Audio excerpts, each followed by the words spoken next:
What's up, my Talks with Tilley fam? We are back again for another episode. This is a special episode. I'm really pretty pumped about this one. I'm not gonna lie. We were sitting here talking before, and there was so much just good knowledge coming out that I was just like, hey, everybody, quit talking. Let's go get let's go get in the studio. Let's go record all this. But first off, I want to introduce you to my friend Click Thompson. Click. What's up? How are you today? I'm well. I'm not gonna have anything to say now. We used all our tokens. Free talk.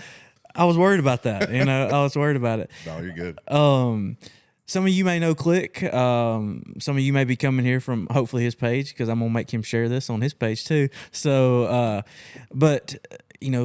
Click won 2022 Photographer of the Year for the PRCA. Big token. Congratulations, by the way. It, man. It's been a blessing. Thank you. I actually had the chance to meet Click just for a short period of time about it. It's right at a year ago now. Getting close, yeah. Yeah. And, you've had a very, very busy year since then. Nonstop, man. It's just, glory be to God. It's just continued on and going up and up and up and rolling. And, man, you just never know what it's going to look like, and you plan for it. And I told people a lot of times with the recent success I've had, it's like, man, did you dream of this or anything like that? And I said, man, you try to remain confident and you have an idea, but you never know what God's going to do and how it's going to look. So we're not going to spend a whole lot of time talking about all that, because I think there's some bigger topics we want to, but I do want to hit this right off. When just off the bat, when did all that become real to you? Like, maybe that you even had a shot at it when you actually won it. Just like, when did all that just click in and you're like, holy, like. I think for me, I always looked at it as that was the goal. Like, that's what I'm pursuing. That's what I want to be.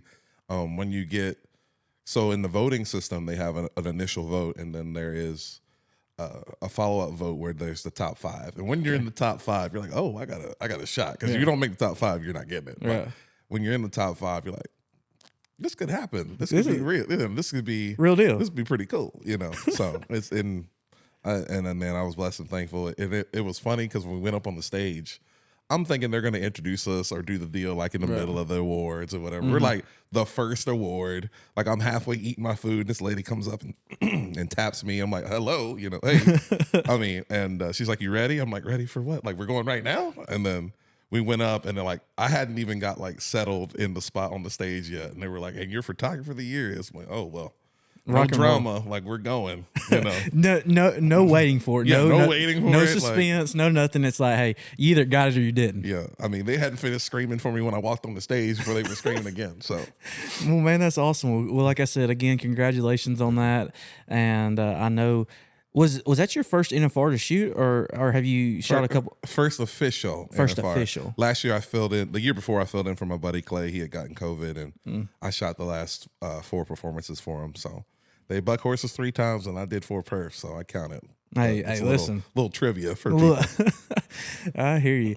Well, man, so obviously those who follow you, and those who've kind of seen what you've done know, you've had a lot of success and stuff. But this is not just this is not an overnight success. And I think that's a big deal that I think we were talking a little bit earlier, and I just was kind of picking around, seeing what was on, kind of what was on your heart and things like that, because, with anything, it's really easy to say, because hey, I want to be good, and I want to be good at it, and I want to be good at it tomorrow. And that's not the case. So kind of fill us in a little bit on your story.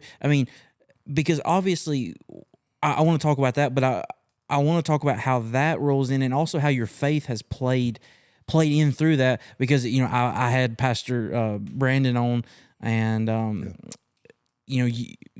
he was my connection to you, and you go to church out there at Pleasant Grove Cowboy Church. Shout out to the Pleasant Grove. He told me if I got you on, I had to give him a shout out. So, so, but I want to know what that looks like, what that is, because obviously you're on the road a lot. Oh, yeah. You're not able to get to church every single Sunday, which, church is just a place of worship, but it is important to have that church family, and obviously you and Brandon have a great relationship. But kind of just intertwine all that. Let's just pick it and roll with it. Yeah. I mean, from the beginning, like I tell people all the time, and we've all heard the statement, it takes 10 years to be an overnight success or a sensation, and we're in that digital age of we want everything right now. And like, if you find somebody on Instagram, rarely do we ever scroll down to the bottom of their page. Oh, yeah. And see where it kind of all started, or, or whatever we're just kind of go through the initial part of the highlight reel, and we make a decision whether we like it or not. And then we go forward, and, you miss on a lot of the things that, fabricate. Like I had heard it the other day, like your resume, shows you, what, where I've been, but not what I had to do to get through that. And so a lot of that is kind of going forward. And like you said, your faith is that's everything. Like for me, I grew up in Virginia where there wasn't we had horses, but there wasn't a whole lot of rodeo and things like that. What part of Virginia? I'm all the way. So I live in a town called Gloucester. So it's kind of Virginia Beach and Richmond are about both an hour one way. Okay. I lived in Lynchburg for a year. Oh yeah. Okay. Not too far. Not too far at all. Not too far at all. But yeah, it's where I grew up, guys were mechanics and fishermen, and then women were nurses, or they did something locally. So the idea of, being a rodeo cowboy and doing stuff like that was that was far fetched. You had to go a little bit further south or to start finding people who had like the space to race horses and stuff like that. So I always joke that our bucking horses out there are thoroughbreds. So they'll kick one time, but it's a horse race after that. Usually our better bucking horses are the barrel horses. The guys, the girls are a little bit too green to ride. The ponies. They're rank now. They don't mess around. There was one girl, I'll never forget it till the day I die. She was running barrels, and she's not the best horseman on the planet. And she makes that first barrel. She got this new horse. Family's got a little bit of change, so they spend up some money. That horse turns that first barrel, and then she comes headed to that second, and that sucker breaks in too. I'm talking about cracking them. I'm like, it's an NFR horse coming to the second barrel. I mean, he dashboards her into the barrel, and then he comes around. Everybody tries to flag him down, do the deal, and that sucker cracked him again. I said, no, that's somebody else's problem. I'm not even going to try and stop that. But yeah, and we had talked a little bit about I've been fortunate to have, and people are seeing me now. Like I think this year or the end of last year was a good, if either you knew me or it was your like first introduction. Right. And when people discover you in like this celebratory like success moment of your life, they either they assume you came out of nowhere, or they rarely do they think, oh, this guy's been working for a while. Right. They think, and that's just kind of the social climate and how we see things. It's like we see it right there, and like you only see this very small piece. Right. Well, I mean, it's like, I mean, you can be TikTok famous overnight. Yeah. I mean, you one or two good one or two videos, and all of a sudden you got 100,000 followers. Oh, yeah. And I mean, it was just a random whatever that caused this. And somebody shares you, or the right person shares you, and now you're the the most famous person for. I mean, that's kind of what I'm hoping for here. You know, I'm working on it. If I can get me, there was a girl. It was during the Cotton Bowl. And this guy literally just put a girl up on the screen. He had like 800,000 followers. Yeah. And this girl had maybe 8,000. And he puts her on a deal, and she's a beautiful young lady. And the internet's so incredible now. You could put any random person on TV, and the internet can find out who this is in a night. And she went from 8,000 followers. I think I checked the other day. She's got like 160 followers just from one guy shared her on TV. And she's pretty, but... Oh, you're talking about the middle of that game, and they called her that. Yeah. I know what you're talking about. You know. I know because it blew up on TikTok. You're like, okay, okay. And, right. But I mean, that's the power of social media, and that can be utilized in a lot of great ways. But you miss so much going like good. That, And there's so many and I have friends now that are still like, well, I didn't know you could do that, or or you were an instructor, or you can juggle, or kind of, I'll share bits and pieces, and you put it up like, oh, or when I started officiating weddings last year, that blew people away. Like they were like, you do this too? Like, I mean, it's, you just kind of following the path and being faithful and obedient. But I always joke that in the past, I've always considered myself kind of a reluctant leader, Right. in that never was really big on group projects, but I knew that it wasn't going to be done right if I didn't do it. And then God said, hey, I know how I'm going to get you to do stuff. I'm going to involve your friends who you have a really good relationship with and you want to do things for and you want to push. I'm going to make them ask you to do things that's going to make you get closer to me. Oh, wow. And hey, can you officiate our wedding? I'm like, well, knowing that I have previous pastors in my family and my background, so I knew that I wasn't just going to go online and fill out a little application and it's like, okay, you can marry people now. I knew I wasn't just going to go up there and treat it as words. Right. Like, even as a single man, like marriage is a big deal. And when you say, for better or for worse or anything like that, sickness and health, when you're looking at those people, because in that moment for me, I am forever connected with those two people. And because we're, as they enter into covenant, I'm the one that's basically, pushing it forward and like confirming it and things like that. So it's a big deal. And the words I say matter. And I make sure, even when I speak, I always work in these pauses. So not only they heard it, but everyone in the room hears it. And I say that kind of in the first initial prayer that I do is, and I can't remember exactly how I word it, but I pray, I obviously ask prayer for this covenant, but I also pray that the words I say, reinvigorate the people in the room, and remind them that, they are moving on to it. Like, oh yeah, like essentially when I do someone's vows, this is your opportunity to renew yours right now and recommit to what you said. So I always try and hope that people are listening, not just the couple in front of me. But it is mainly about them, but it is everybody in the room. I get you. You going on that deal. I actually had my mentor did something at a wedding I've never seen before. Yeah.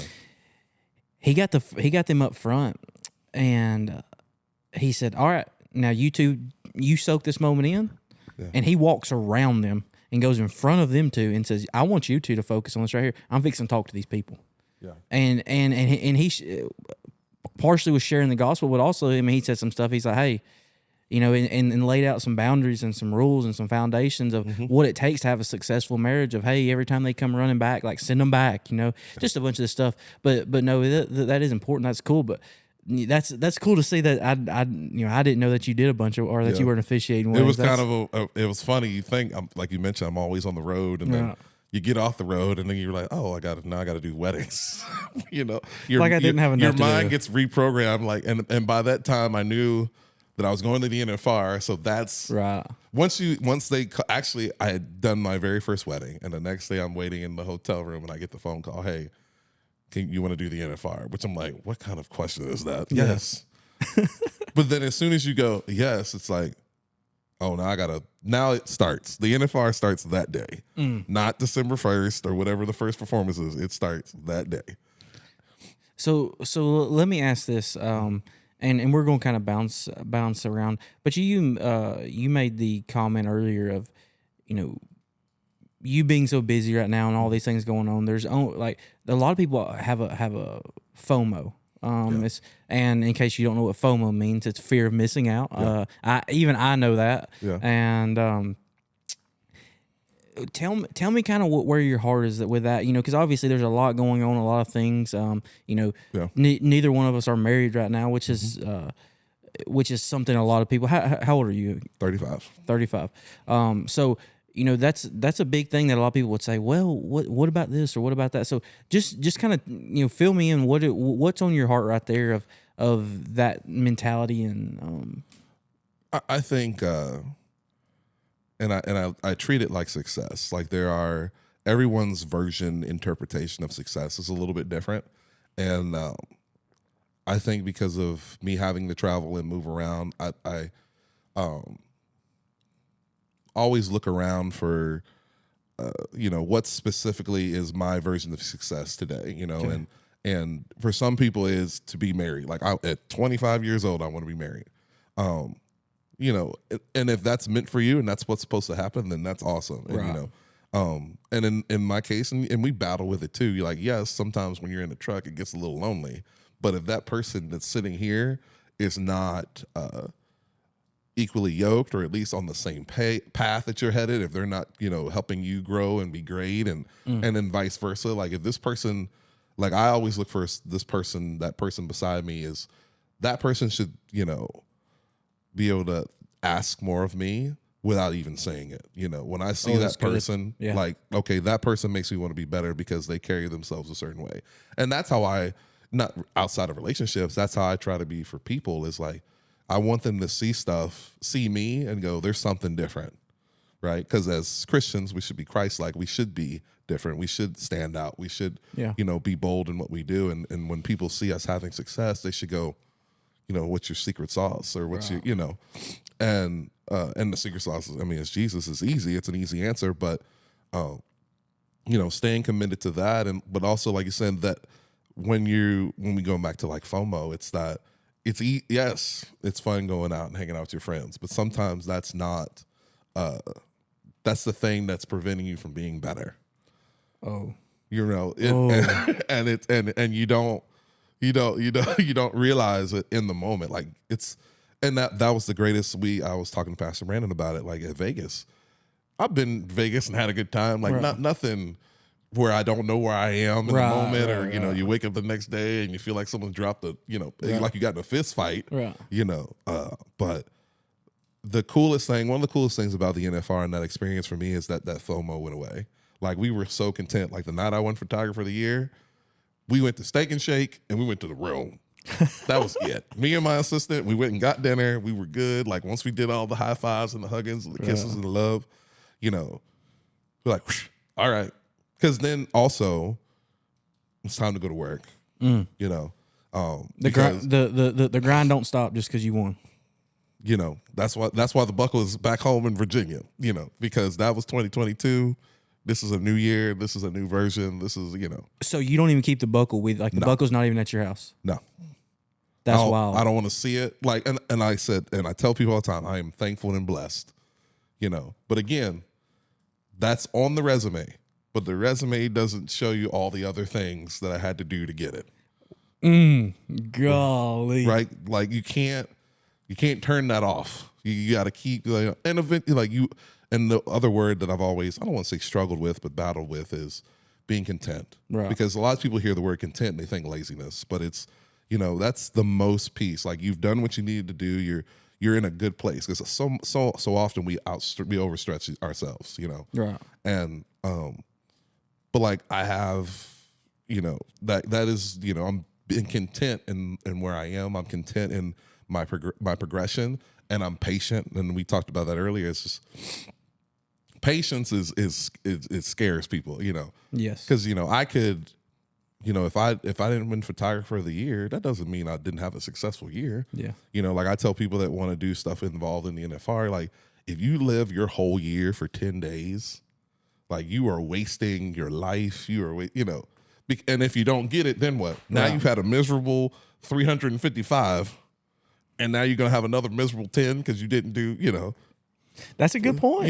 That's a good point. Because I told myself when I didn't get the NFR the year before, which God said, "Hang on, I got something to show you. Like I want you to do the steer rope, and then last minute I'm gonna call you to do the NFR," and then I come home from that and I have to go, oh. This was everything I kind of moved to Texas, short of being Photographer of the Year, I'd accomplished. So, so then you reevaluate that part of, okay, that was that level of success. But then I said, oh, well, I had to, again, box it all up, be thankful. And, okay, now we got to move to the next step. Well, now I officially want to be the NFR guy, officially want to be Photographer of the Year. But that meant turning some things off. That meant, maybe it looks fun. But I think it is, going back to FOMO, it's that, sometimes you're trading that moment of fun for a lifetime of fun, for a lifetime of blessings. It's that that just gave me chills. You're finding that, you're trading that. You're, I could go out that night after we won Photography Year and get after it, and but the next day I would feel awful. Right. I would feel guilty because I know better. Right. And I would physically feel bad. And now I got to go do the thing that I've always wanted to do, and I'm not 100% for it.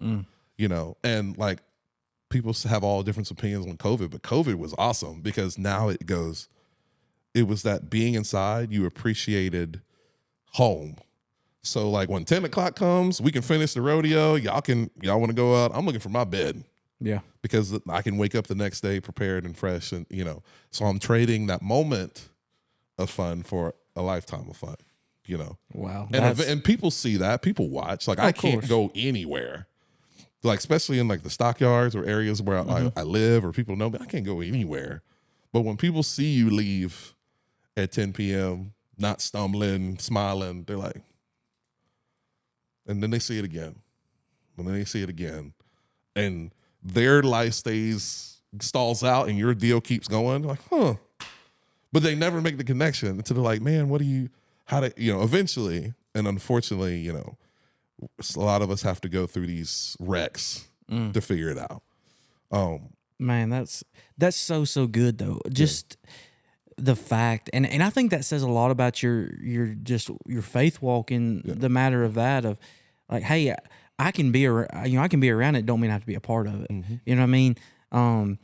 And just your discipline and your ability in general to say, hey, I'm going to choose something else over what this is, because hey, this means more to me than what the culture says. Because you would think, hey man, you just won photographer of the year, like, I mean that's a huge deal, and I'm sure that everybody and their brother wanted you to go out and hang out that night. But you said something that I don't think I've ever heard really. I mean, that's just the best way I think I've ever heard it put was, you're trading that moment of what would some would call fun, some call it miserable, but that moment for a lifetime because you're seeing this in a bigger picture. Yeah. I think, and it goes back to your faith walk, and we talk about, like, you use the word discipline. I think to be Christ-like requires the most discipline, the most dedication, the most, I think more than ever, and this goes back to people are afraid to govern themselves at a higher standard. They're afraid to have standards on their life. We're we live in a time now where everyone, if I don't like that or if I don't feel good about it, I'm just gonna make a new rule for it or I'm gonna change it. And where it's like, no, we all know innately what is right and wrong. Yeah, right? Of course. But we have the choice.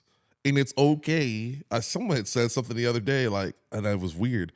Like, the nerd is the cool, like, the nerd wins at the end. He's the cool kid, I promise you. Like, we're gonna, like, the nerd wins. The nerd wins. Like, it's in the moment, like, it's crazy. And that came straight off the dome. I hadn't written that anywhere, and I need to. But that's a t-shirt. The moment for a lifetime, man. Like, when you start thinking bigger and thinking about tomorrow, yes, it's not promised, but that you change somebody. You can change somebody in that moment when you go, you know what? I'm gonna be disciplined. Mm-hmm. I'm not gonna. Yeah, yes, that would be fun. Mm-hmm. But we've all had those moments where we've done the fun thing and it didn't pay off. No. But I like having those moments of remembering, oh yeah, when I made that decision that didn't end me up in some place, and now I'm reaping the benefits now. Kind of like when you make those decisions to maybe pass up the momentary fun and the FOMO, you plant a seed, as my brother calls it. What's he call it? I can't think of it right now, but it will come back to me. It's okay. He has like the best line for what you talk about. Compound interest of faith. Compound interest of faith. Yeah.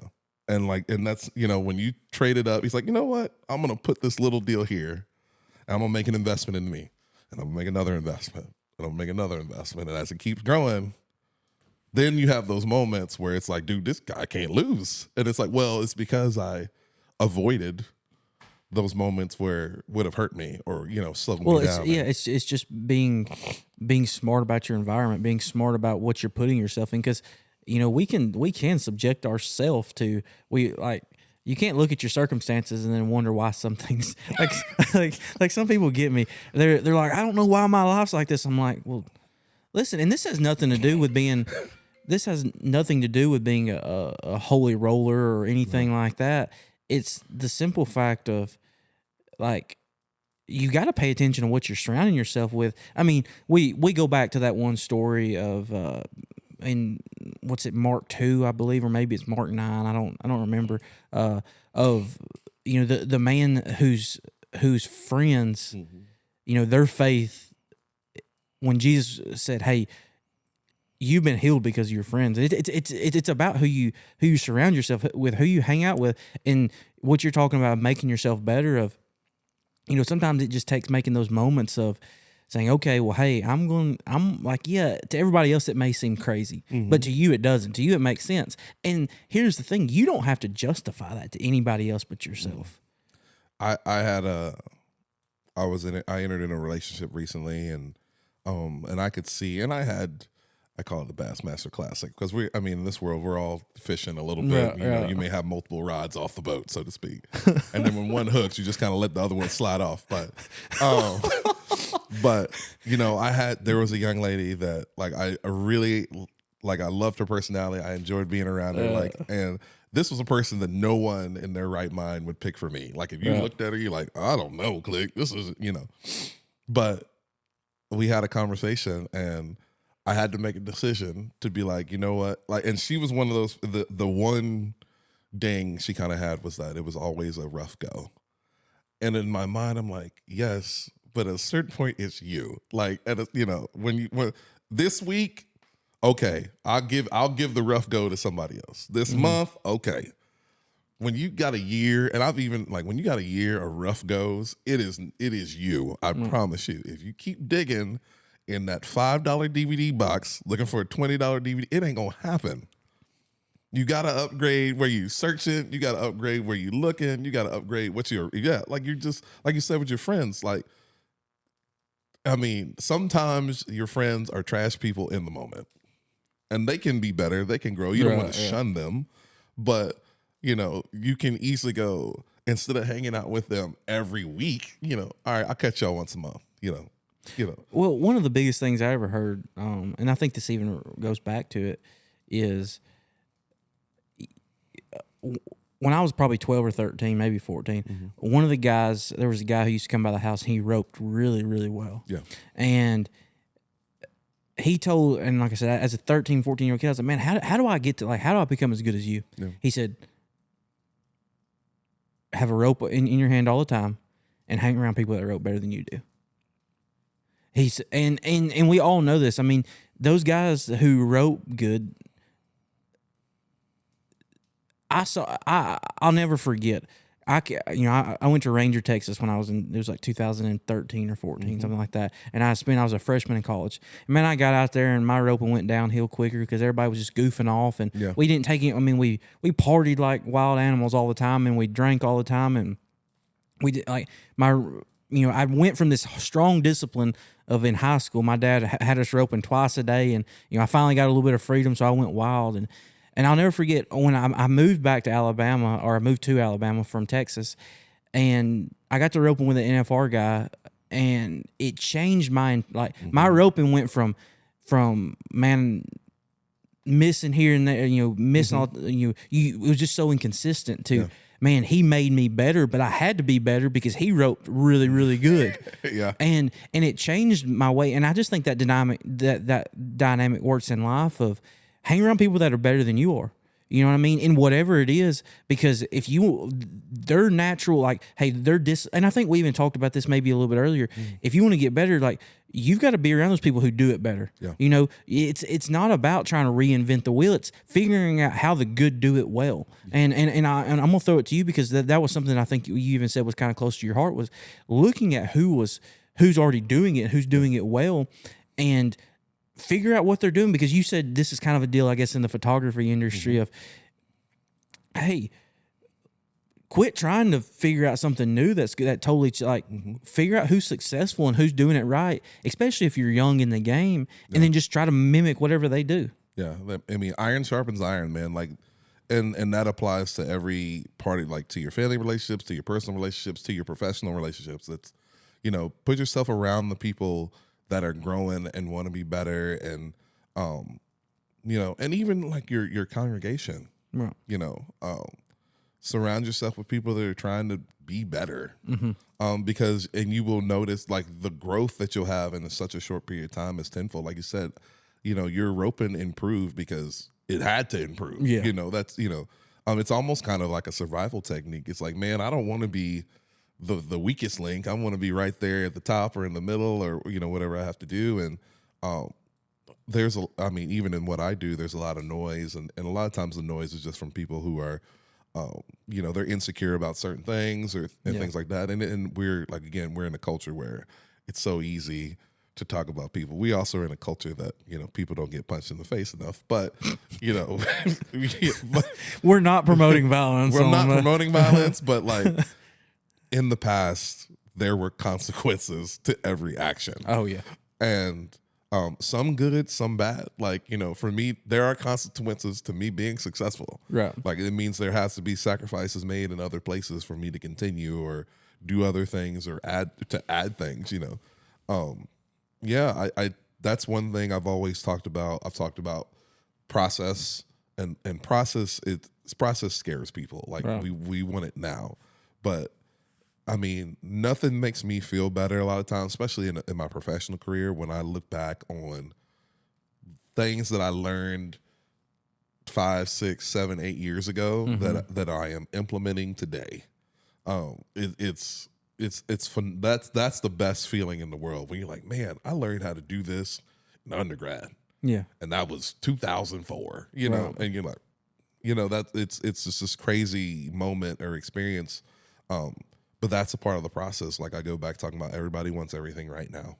Yeah. And, if you get it right now, you don't appreciate it, man. When that all. I mean, because your degree, you went to school for photography, right? I have my master's is in photography. A lot of people don't know I have 2 degrees, but I have a bachelor's in graphic design and shot some photography through high school and then in college, and then my master's is in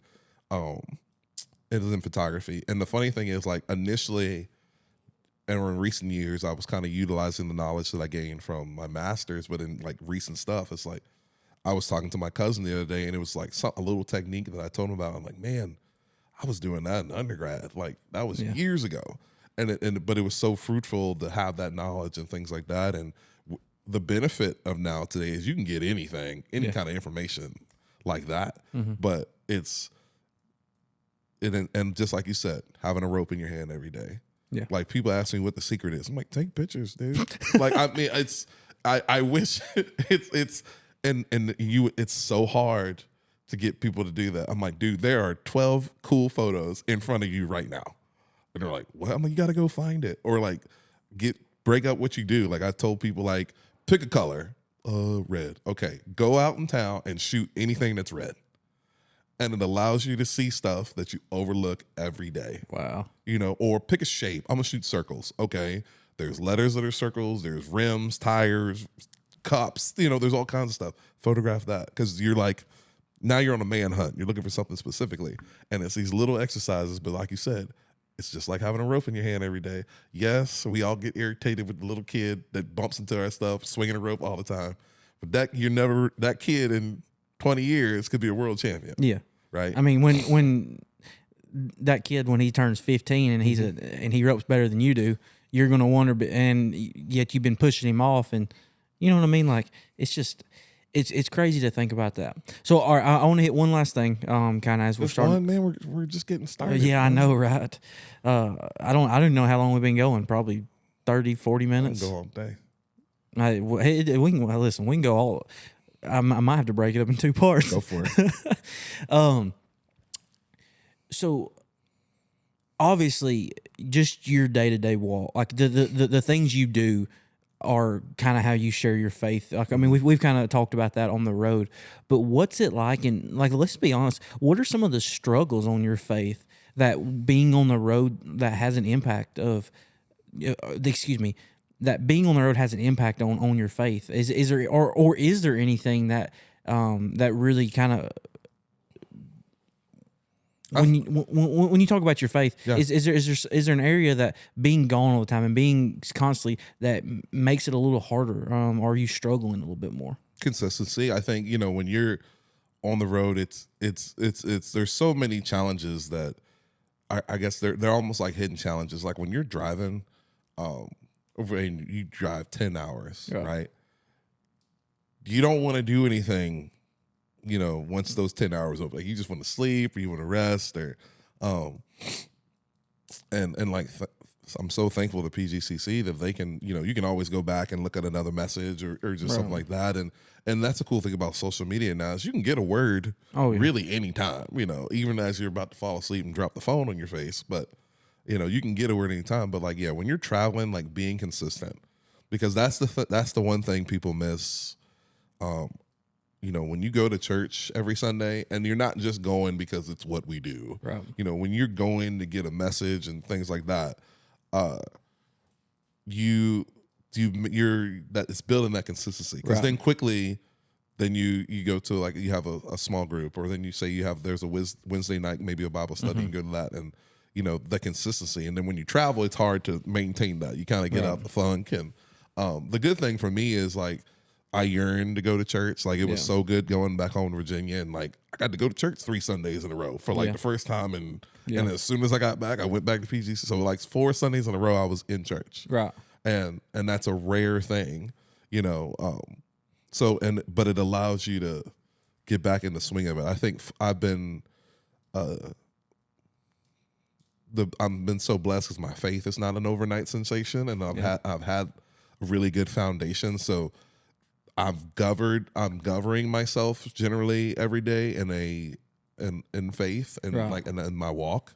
So, it's not, you're on that beaten path pretty well. It's hard to kind of sway off of it, which is good. Yeah. But yeah, just being consistent and staying and prayed up and things like that. That's usually the biggest challenge when you're on the road, because it's and everything moves different and faster than when you're on the road. Right. So. All right. Last thing. If you have something, and I ask this question to every single person that comes on the podcast, is if you have one thing you want to leave the people with. I mean, we have people who are listening that are entrepreneurs. A lot of them probably actually do some sort of photography. They either have a photography business, they have something like that going on. They're majority of our audience is in their 20s to early 30s. They're just kind of either getting life figured out, or they're in the early parts of life that's still in. I mean, let's be real. Do we ever have life figured out? You know what I mean? But what is your advice, whether just in general? I mean, and maybe you got two pieces. Maybe you got one to the young photographer, and you got one that's just in general to everybody. But what would you leave them with? What would you tell them? What is something on your heart that you just wish if you could tell everybody in the world? Like I said, and you can break that in 2 parts. But what would that be? Definitely on a professional side, and for any person, photographers, creative, business people. I always tell people to learn what the successful people are doing, learn what the professionals are doing, learn how to be a professional, because it's not always necessarily how you dress, or it's the small things, right? Which takes patience, which is a part of the process, which goes back to all the things we previously said. Learn how to be a professional, right? And that sounds generic, but there's a difference. When my team shows up, we show up a certain way, and I expect a certain thing. Like I went to a roping last year, and I think the Calcutta started like 8:30, but my people are there at 7, and the organizer said, "How are you getting your people here?" I said, "Because there's a standard. Like we gotta, y'all ain't gonna wait on us. We can wait on this. So we have to be ready and prepared, and that is the standard. The standard is the standard. We need to move a certain way. We need to operate a certain way, because that's what a professional does. Right. And you relieve so much stress, or and just underlying friction with your customer, your clients, whoever, when they look at you and go, okay, that guy knows what he's doing. Because we've all experienced that in a day-to-day job. Like, I wish my boss would just leave me alone because I got it. Yeah. And sometimes you can do that through showing them, or sometimes you just need to have a conversation. But learn how to be a professional. And if you can turn, I think if you are unhappy, or if you are happy, ask God, man. Like, I was getting my boots shined in Mesquite a couple years ago, and boot shiners see a lot of different people. Oh, sure. They see the lowest of low and the people with more money than they know what to do with. And a lot of times that guy who's shining someone's shoe is given a lot to this person who essentially in the social climate has everything. Right. You got all the money in the world, but you're miserable. But this dude's shining your boots and is, living his life, and, and it's like, and it's about perspective, but it's also about, ask God, man. You have not because you ask not, but you have to. I mean, I don't know how to say it any simpler. Like, try God for once. If it ain't going right, try God. Yeah. Wholeheartedly. Look at me. Like it is. I tell people all the time. Like, the first thing I said when they gave me the buckle was, "To God be the glory," because. Right. And that was the only thing I knew what to say, because I mean everything went out the door when they were like, when you like, all the fancy words, all the fancy words, and the 4 syllables and all that went out the door. But in those moments, it was, to God be the glory. Like, try God. If you're wondering, try God. If you're wondering how I did it, try God. Like, it's not a subscription system. I mean, actually, you know what? It is a subscription, and you ain't got to pay for it. It's free. All you got to do is sign up. Try God. That's good. Give it a whirl. I promise you, 10 out of 10. Highly recommend. Highly Try recommend. God. Well, man, dude, thank you so much for just coming to hang out and share your heart and story. And man, I hope that y'all listening right now I hope you've been touched. I hope you've been inspired. I hope there's just been something said today that makes you realize, like, hey, it's not about an overnight success. There's many things you don't have to be part of the crowd. I mean, obviously you have to stand out to be different than the rest of the crowd. And if, like I said, if you've been following Click and you've seen this stuff, and maybe you didn't know a lot about his backstory. Maybe you just started following him last year or this after the NFR because you got a lot of hype right there during that time, which is awesome. And you've never heard this side, man. I hope this is eye-opening to you, and maybe you're a young photographer and you're trying to get into it. Take what he says. I mean, I don't know anything about it. I can't tell you. We were laughing, setting up the studio a little while ago.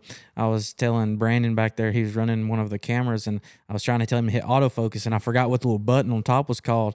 And Click just names it off. I'm like, dude, I just know how to edit video, and I know how to set up stuff. I don't know all the little details, but this man spent years on years studying it, understanding what it is, and knowing that, and that's how he's gotten to where he is. And well, let me say it.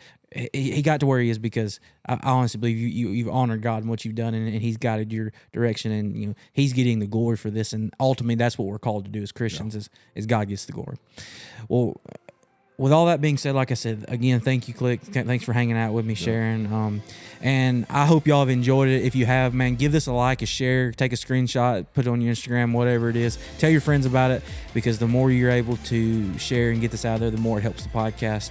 And it's just, man, it's continue to grow, and I'm just so thankful for all of y'all that have supported from the start. So with all that being said, I love y'all. Y'all have a great week, and I will see you again next week. Peace.